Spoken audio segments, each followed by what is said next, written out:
Namaste.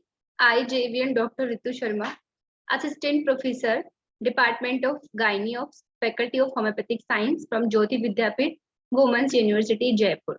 Now, today's session is events in first days of labor. So, what is first days of labor? The first stage is chiefly concerned with the preparation of the birth canal so as to facilitate expulsion of the fetus in the second stage. The main event that occur in the first is dilatation and effacement of the cervix and full formation of lower uterine segment. So in first stage of labor, firstly, dilatation and effacement of cervix. Then secondly, full formation of lower uterine segment. Dilatation of the cervix prior to the onset of labor.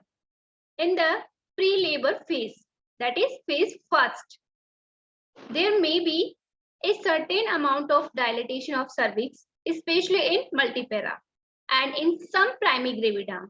Important structural component of the cervix are the A. Smooth muscles 5 to 20%, B. Collagen, and C.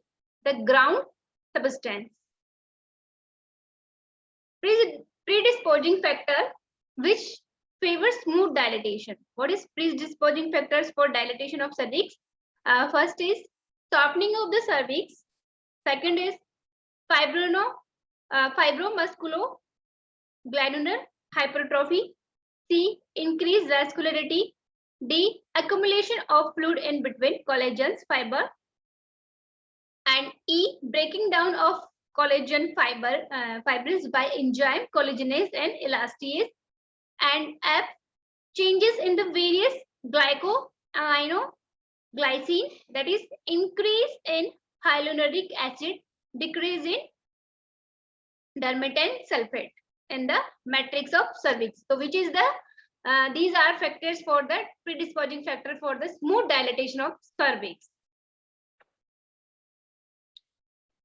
These are under the action of hormone estrogen, progesterone, and relaxin, which is 3 hormones responsible for the dilatation of cervix to much fibers as in chronic cervicitis and prolapse or organic lesion in the cervix as a carcinoma.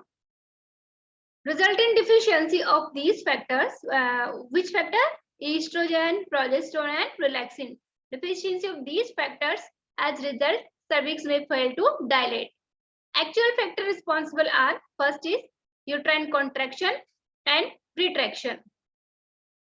The longitudinal muscle fiber of upper segment are attached with circular muscle fiber of the lower segment and upper part of cervix in a bucket holding fashion. These are the muscle fiber. Diagrammatic representation showing dilatation of the cervix by the pull of longitudinal muscles of the uterus. First, A before labor and say B after labor. Thus, with each uterine contraction, not only the canal is opened but from above down but also become shortened and retracted. There is some coordination between fundal contraction and cervical dilatation are called polarity of uterus. While the upper segment contracts, retracts, and push the fetus, the lower segment and the cervix dilate in the response of the force of contraction of upper segment.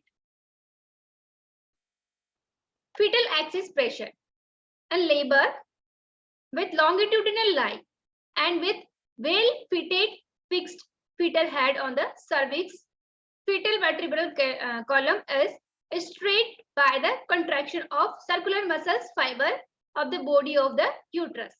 This allows the fundal strong contraction force to be transmitted through the fetal podilic pole and vertebral column to the well-fitted fetal head. This causes mechanical stretching of the lower segment and opening up dilatation of the cervical canal. With each uterine contraction, there is elongation of uterine ovid and decrease in transverse diameter. With progressive contraction and retraction, the upper segment becomes shorter and thicker while the lower segment and becomes thinner and wider. The cervical canal starts dilating. Now, bag of membrane. What is membrane? Amniotic membrane. The membranes, amnion and chorion, are stressed loosely to residua lining the uterine cavity except over the internal os. In vertex presentation, the girdle of contact the head that parts of the circumference to the head which first come in contact with the pelvic brim. Being spherical, may well fit with the wall of the lower uterine segment. Now, effacement of taking up of cervix. So, what is effacement of cervix? Effacement is the process by which the muscular fiber of the cervix are pulled upward and merged with the fiber of lower uterine segment. The cervix becomes thin during first stage of labor or even before that, primary gravida.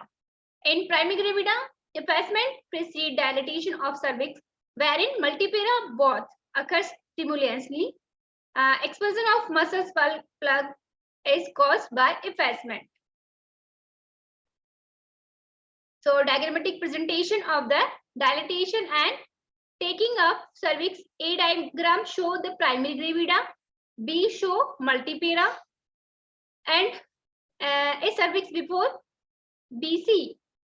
This is B and C, showing the progressive taking up cervical without much dilatation. And D, this is D, showing the cervical completely up the external os with still remaining dilatation. And B is this is B, a cervix before labor, to note the palliatus cervix, B and C progressive and simultaneously dilatation and taking up of the cervix.